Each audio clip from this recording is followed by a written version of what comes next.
The glass of Amarone was halfway to Valerio Rossi's lips when he froze. Not because the wine was poisoned. In his world, every bottle was tested, every glass poured under watchful eyes. Not because of the 20 men seated around his table, their laughter dying as they registered his sudden stillness. The toast to another profitable blood-soaked quarter hung unspoken in the air, growing heavier with each passing second. He froze because of a sound cutting through the tension like a blade through silk. A woman singing.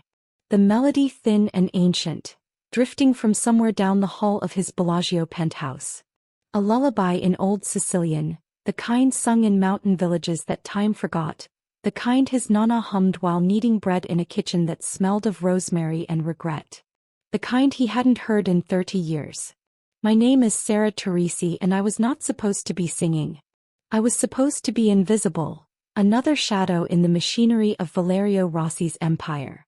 I'd been hired 3 weeks ago as temporary help, a musicologist doing fieldwork, documenting the oral traditions of closed communities. The cultural liaison who'd approved my application never bothered to mention that closed community meant mafia family, that oral traditions meant the songs men sang before they died. The child in my arms, Matteo, was burning with fever. 5 years old, orphaned when his father took a bullet meant for Valerio. The boy's breathing came in shallow gasps, his small fingers clutching my shirt. The doctor had left pills and instructions, but medicine couldn't touch the nightmares that made him scream. So I sang. The lullaby I'd learned from my nonna before she died, before she whispered her final secret with blood on her lips. Before she made me promise to find the man who'd promised to protect her and failed. The man currently frozen in his dining room, his empire grinding to a halt because of 6 notes in a forgotten dialect. I didn't know he was listening. Didn't know the walls were thin enough, the silence deep enough for my voice to reach him. I only knew Matteo's breathing was evening out, his grip loosening, his eyelids finally growing heavy. I sang the last verse, my voice dropping to barely a whisper. The words were about mountains and olive groves and a girl who waited for a boy who promised to return. Simple. Ain't true. When I looked up, he was standing in the doorway. Valerio Rossi. Not the photographs I'd studied for 6 months. Not the grainy surveillance footage. Not the legend whispered in my family like a curse and a prayer. This was flesh and blood and barely contained violence. Tall enough to fill the doorframe, broad enough to block out the light from the hall. His suit was charcoal perfection, his dark hair touched with silver at the temples, his face carved from Carrara marble and Sicilian stone. But his eyes. Santa Maria, his eyes. They were the color of obsidian, black and depthless, and they were looking at me like I was a ghost he'd buried decades ago, clawing its way back to the surface. The security detail that shadowed him everywhere had been ordered to stay back. He was alone. The most dangerous man in northern Italy stood in a child's nursery doorway, and the only sound was Matteo's soft breathing and my hammering heart. Where did you learn that song? His voice was exactly what I'd imagined during countless sleepless nights. Low, rough, a sound like whiskey poured over gravel. Not a question. An interrogation. My throat went dry. This was the moment. The reason I was here, the reason I'd fabricated credentials and lied my way into his fortress. The reason my nonna's photograph was burning a hole in my pocket. It was my grandmother's. I forced my voice steady, meeting those black eyes even though every instinct screamed to look away. Sylvia. She taught it to me. Something flickered across his face. Not emotion, not exactly. More like tectonic plates shifting beneath marble, reshaping the landscape from the inside. His jaw tightened. One hand, scarred and elegant, gripped the doorframe hard enough that his knuckles went white. Sofia Torrisi is dead. She had no family. The words landed like stones in still water, sending ripples through carefully constructed lies. He had a daughter. My voice came out smaller than I wanted, but I held his gaze. Who had me? She told me stories about a boy from her village. A boy named Valerio who loved figs stolen from the neighbor's tree, who promised to protect her. I reached slowly into my pocket, every muscle aware that men had died for less threatening movements in his presence. My fingers found the photograph, edges soft from decades of handling. I didn't hand it to him. Didn't dare move closer. I held it up, letting the light catch the faded image. A young woman with my eyes, smiling beside a boy who looked like a softer version of the man before me. Sunlight and innocence and promises made before the world taught them about broken things. She never forgot that promise. Neither have I. For 3 seconds that felt like 3 lifetimes, Valerio Rossi stared at that photograph. I watched emotions I couldn't name flicker behind his eyes like lightning in a bottle. Then the bottle sealed. The emotions vanished. The mask of cold authority slammed back into place so completely I wondered if I'd imagined the crack. He didn't look at the photograph again. He looked at me, and the calculation in his gaze made my skin prickle. "My head of security will speak with you." His tone was flat, final, the voice of a man pronouncing sentence. "Do not leave this room." He turned and walked out. The door closed behind him with a soft click that sounded like a coffin lid. Then the lock engaged. I sank into the chair beside Matteo's bed, my legs suddenly unable to hold me. The first part was over. I'd thrown the stone into the pond. Now I had to navigate the ripples before they drowned me. I just confronted one of the most powerful criminals in Europe with a piece of his buried past. And from the look in his eyes as he left, I wasn't sure if I'd just saved myself or signed my own death warrant. Down the hall, Valerio didn't return to his guests. I learned this later, pieced together from whispered conversations and security footage I was never meant to see. He walked straight to his study, dismissed his men with a gesture sharp as a blade, and stood alone in that sterile modern space of glass and titanium. He poured grappa. His hand was steady. He downed it in one burning swallow. Then he opened a hidden drawer in his desk, bypassing encrypted laptops and loaded weapons, and pulled out a simple wooden box. Inside, on faded velvet, was a single dried fig stem. A stupid sentimental token from a life he'd burned to ashes and scattered to the wind. He'd built his empire on blood and absolute control. He was the architect of his own legend. And a girl with Sophia's eyes and a ghost song had just walked in and placed dynamite at the foundation. I was either a miraculous gift from a past he'd abandoned, or the most sophisticated weapon his enemies had ever devised. And he'd just locked me in a room in the heart of his home. The game had changed. The toast was forgotten. The war was no longer just outside his doors. It was sleeping in the nursery, singing lullabies to his dead friend's son. The man who came wasn't the hulking silent type I expected. Silas was lean, dressed in an understated navy suit with the calm analytical eyes of a forensic accountant. He carried a tablet, not a gun. He stood just inside the locked door, his gaze performing a swift impersonal scan of the room. The sleeping child, finally me. Sarah Teresi. His voice was soft, neutral tenor. "I handle security and logistics for Don Valerio. For your safety and the household's safety, I need to ask questions. It would be best if you answered completely." This was the real test. Valerio had been a storm of emotion and memory. Silas was a wall of pure unfeeling logic. I folded my hands in my lap, willing them not to tremble. "I understand." He began. Questions precise and relentless, confirming details of my cover story. My doctoral program, my advisor's name, the grant funding my fieldwork. He knew things I'd almost forgotten myself, cross-referencing the living person against digital records in real time. Then he moved to the heart of the matter.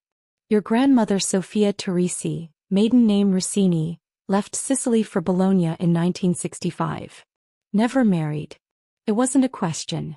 A statement designed to see if I would contradict the established record he'd undoubtedly just pulled up. "That's correct." My throat was tight.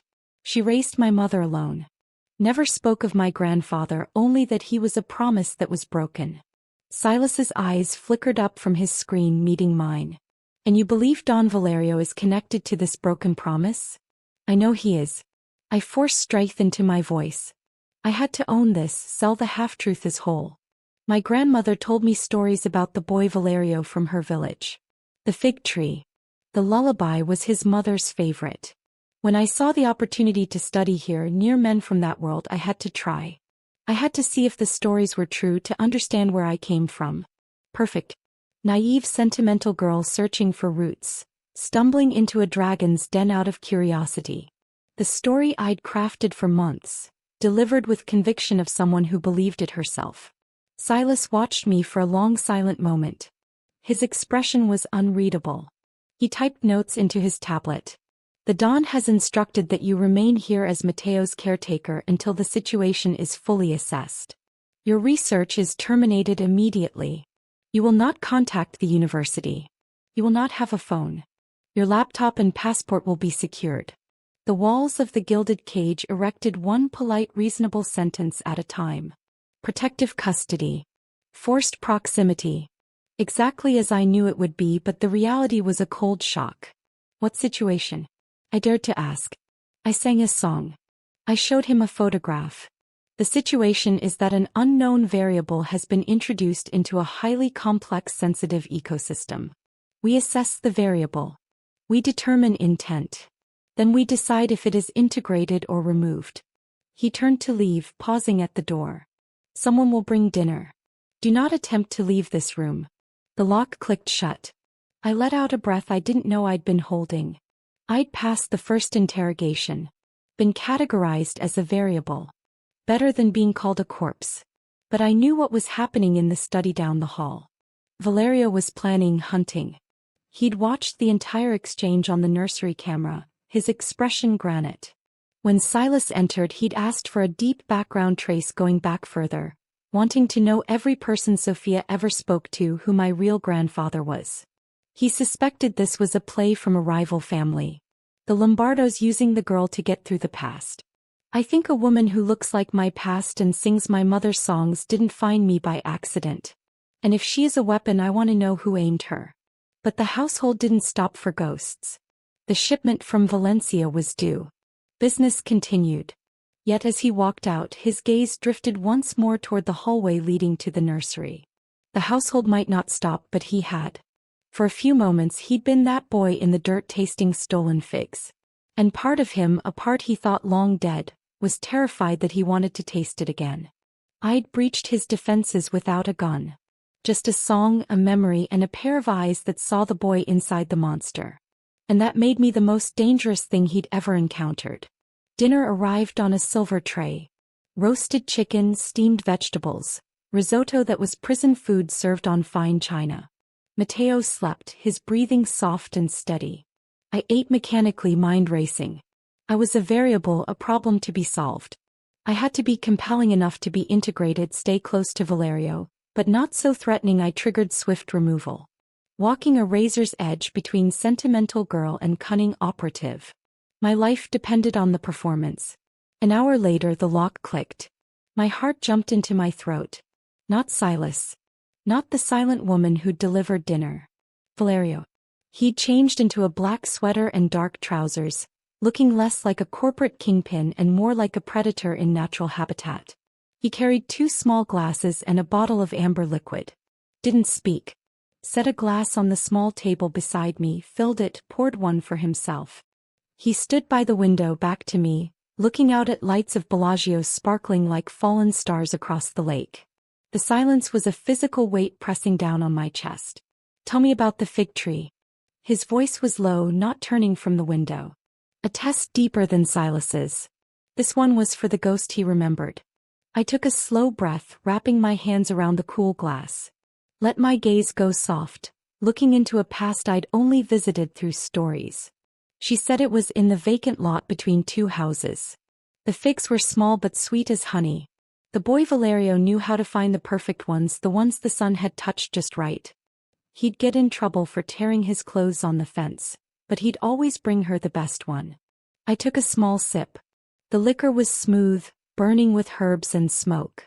She said he promised her that one day he'd own the whole lot, that he'd build a house there with a tree right in the middle of the courtyard, and no one could ever tell them not to take the figs. Valerio was utterly still. I could see his reflection in the dark glass, his eyes closed. For a long minute the only sound was Mateo's breathing. He'd taken the memory, this intimate secret thing, and held it in his hands. It was real.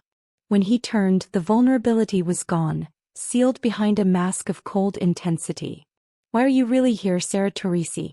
Do not insult my intelligence with more stories about your thesis. This was the moment. Point of no return. I met his gaze, letting a flicker of the steel I kept hidden show in my eyes. I told you my grandmother never forgot his promise. She believed he was a man of his word. She died believing that. I'm here to find out if she was a fool. A dangerous, almost imperceptible smile touched his lips. It didn't reach his eyes. And if you discover you have risked your life for a fool's belief, then I will have learned a very valuable lesson about the world. I whispered. And about the men in it. He studied me, his gaze like a physical touch tracing the lines of my face, the set of my jaw. He was recalculating. I wasn't just a sentimental girl. I was a judge. I'd come to pass sentence on the man he'd become. The sudden sharp buzz of his phone shattered the tension. He pulled it from his pocket, eyes scanning the screen. The shift in his posture was immediate and terrifying. The man reflecting on the past was gone. The architect was back, jaw tightened, body coiling with lethal energy. He typed a one-word reply and put the phone away. His eyes locked with mine. It seems your lesson is about to begin sooner than you thought. He walked to the door, pausing with his hand on the knob. Do not make a sound. Do not leave this room no matter what you hear. He left, pulling the door shut. But this time I heard a different, more final sound. The distinct heavy thud of a deadbolt sliding into place from the outside.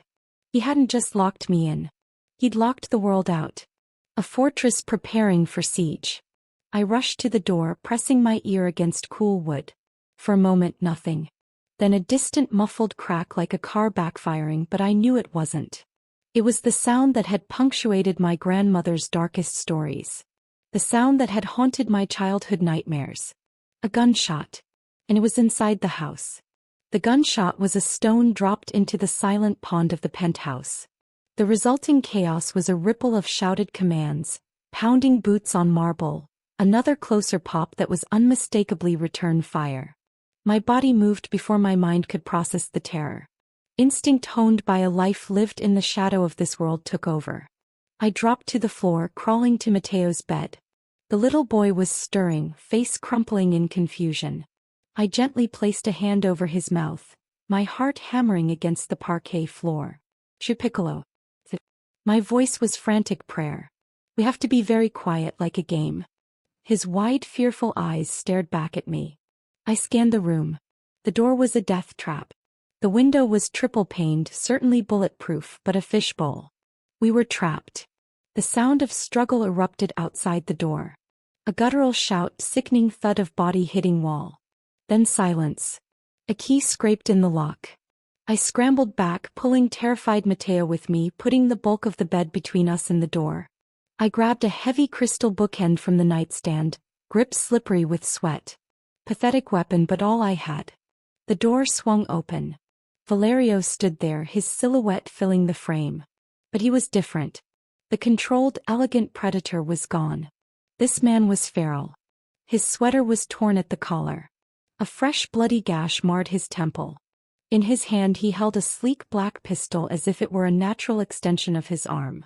His eyes, wild and dark, swept the room, finding me instantly. Get away from the window.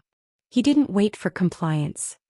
He crossed the room in 3 long strides, his gaze catching on the bookend in my white-knuckled grip. A flicker of something, not amusement but grim acknowledgement, passed through his eyes. He moved to a section of wall that looked no different from the rest, a panel of polished walnut. He pressed a sequence against the grain.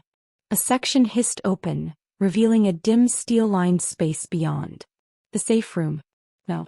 I didn't argue. I scooped up sobbing Matteo, his small body trembling against mine. I hurried toward the opening. As I passed Valerio, the scent of his cologne, cedar and something dark like gunpowder, mingled with the coppery tang of blood, filled my senses. It was the smell of violence. The smell of my childhood. I stumbled into the small cool space. It was a bunker, stark and functional, with a bench, bottled water, and a bank of monitors showing camera feeds from all over the penthouse.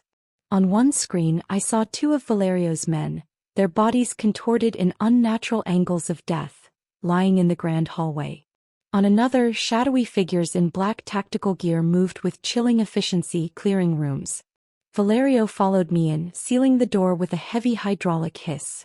The sounds of the outside world vanished, replaced by the hum of machinery and Mateo's muffled cries. We were buried alive. He didn't look at the screens. He looked at me, chest rising and falling with controlled breaths. He holstered his weapon at the small of his back, movements economical and precise. "Are you hurt?" I shook my head, unable to form words. I was clutching Mateo so tightly I was probably hurting him. His gaze shifted to the boy, and for a fraction of a second, the ferocity in his eyes softened into something else. Something like anguish. "He doesn't like the dark." His voice was rough. It was the first truly personal, vulnerable thing he'd revealed.